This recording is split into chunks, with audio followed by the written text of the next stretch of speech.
What's up, nerds? There's another conflict flashpoint that we need to talk about because there's not a lot of people that are talking about this right now. This conflict can have drastic impacts on Central Asia, and it could happen incredibly soon. And of course, I'm talking about a conflict between Armenia and Azerbaijan. I'm recording this video on March 19th, 2024. Now first, a quick recap because that helps contextualize where we're at today and why there are the different feelings between the people of Armenia and Azerbaijan that we have right now. These two have been fighting basically since the fall of the Soviet Union, and one of the big areas of the conflict was a region called Nagorno-Karabakh. This is a region that is populated by mostly Armenians, but is claimed by Azerbaijan. And in 2020, Armenia and Azerbaijan went to war over this province. This war was devastating. It had many casualties on both sides, but ultimately Azerbaijan was unable to fully annex the province of Nagorno-Karabakh. A ceasefire was put in place, enforced by Russia, and the war basically calmed down. Of course, fast forward to 2022 and the war in Ukraine kicks off, that Russian peacekeeping force gets hollowed out. So there's really no force left in the region that can capably deter any kind of aggression on either side. So in 2023, Azerbaijan loaded up and they launched a lightning offensive, retaking the region of Nagorno-Karabakh. Since then, concern in Armenia has grown for another attack by Azerbaijan on Armenia.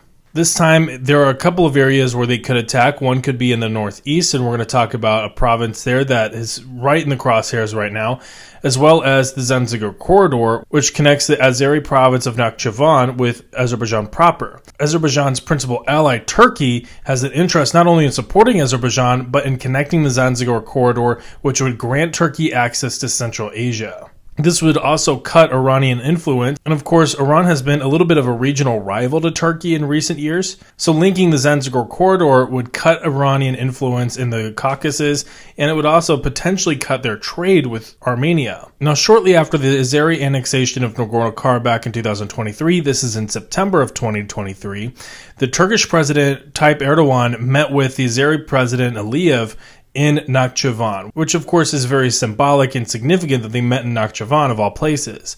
In this meeting, they agreed that they both had interest in reconnecting the Zanzibar corridor. Now that was in September, but since their meeting in September, things have actually shaped up quite well for Turkey and for Azerbaijan should they want to kick off another conflict or continue to impose their will on Armenia. Of course, in October 2023, the war kicked off in the Middle East between Israel and Hamas, and we've seen Iranian attention really shift primarily to the United States and Israel. We've also seen the war in Ukraine continue, and that, of course, has prevented Russia from being able to either have the will or the capability to send more troops to Armenia to support Armenia. And of course, the majority of the West isn't necessarily focused on this region, they're focused on places like Ukraine and the Middle East. Armenia is very concerned about the situation, and they continue to air warnings that Azerbaijan is shaping up for another attack. Of course, Azeri officials reject these accusations and say that Armenia is stoking the flames of the conflict. Armenia has since left the CSTO, which was a military agreement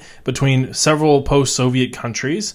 Armenia said that the CSTO had basically done nothing for them, and I mean, they're not wrong. Even though they weren't in a significant quantity, Russian troops did nothing to stop the Azeri attack on Nagorno-Karabakh to enforce the ceasefire. And of course, since then, Russia has not done much to help protect Armenia or bolster their military in any way. So of course, that has pushed Armenia to seek closer ties with the West, and that takes us to France. French officials have visited with Armenian officials in the past, including recent trips to Armenia. And this has led to agreements where Armenia will purchase French weapon systems and have contracts with French defense contractors, as well as be trained by the French military. Of course, these agreements are not very well met by Azerbaijan, and the Azeris have criticized this agreement. And as you can probably imagine, Russia has also criticized this agreement. Still though, Armenia has a long path to modernize and prepare its military for a large conflict in which it can adequately compete with Azerbaijan. We're not just talking about weapons and training. These aren't necessarily enough. The whole system needs to get reformed, and that might take years. And there's a concern right now in Armenia that Armenia does not have years. This takes us to a warning that was issued today by Armenian Prime Minister Nikol Pashinyan. He stated that Azerbaijan is telling Armenia to surrender several towns in the Tavush province. Now, this is northeast along the border with Georgia and Azerbaijan, and these borders straddle a major highway that connects the city of Yerevan, the capital of Armenia, to Georgia. Therefore, these towns are strategically important for Armenia. Now, Armenia has controlled these towns since its war kicked off with Azerbaijan back in the 1990s, and Azerbaijan wants them back.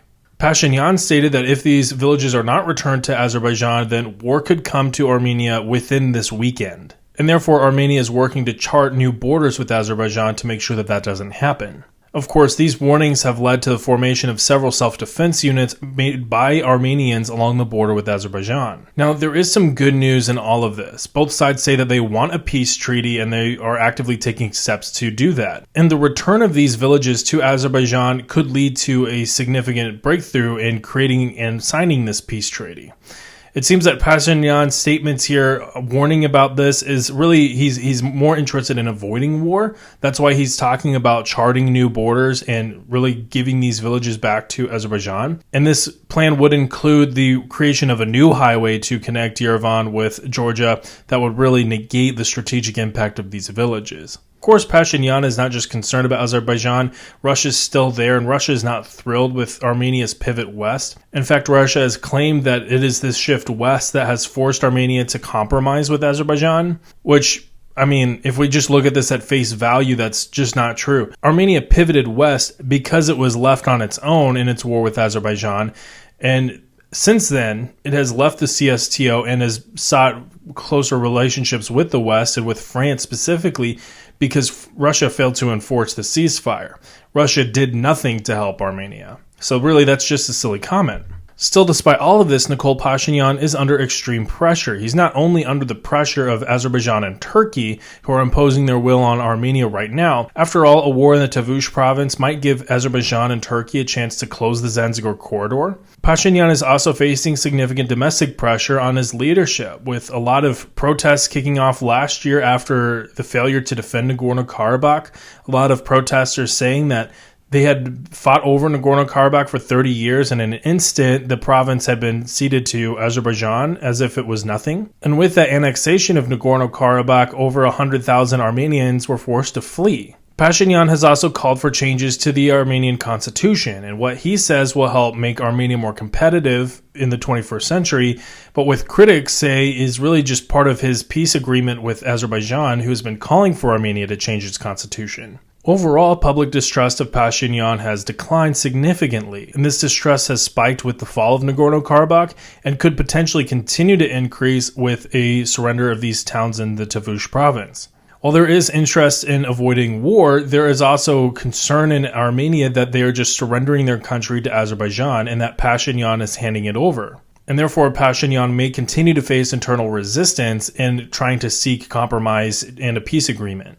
But as with everything else, we'll just have to wait and see. And until then, I want to hear your thoughts on this issue. So comment your thoughts and be sure to like this video if you want to help support this channel. It helps this video reach new audiences, as well as subscribing to the channel if you haven't already, if you're interested in more defense topics and analysis. With all that, I'll see you later.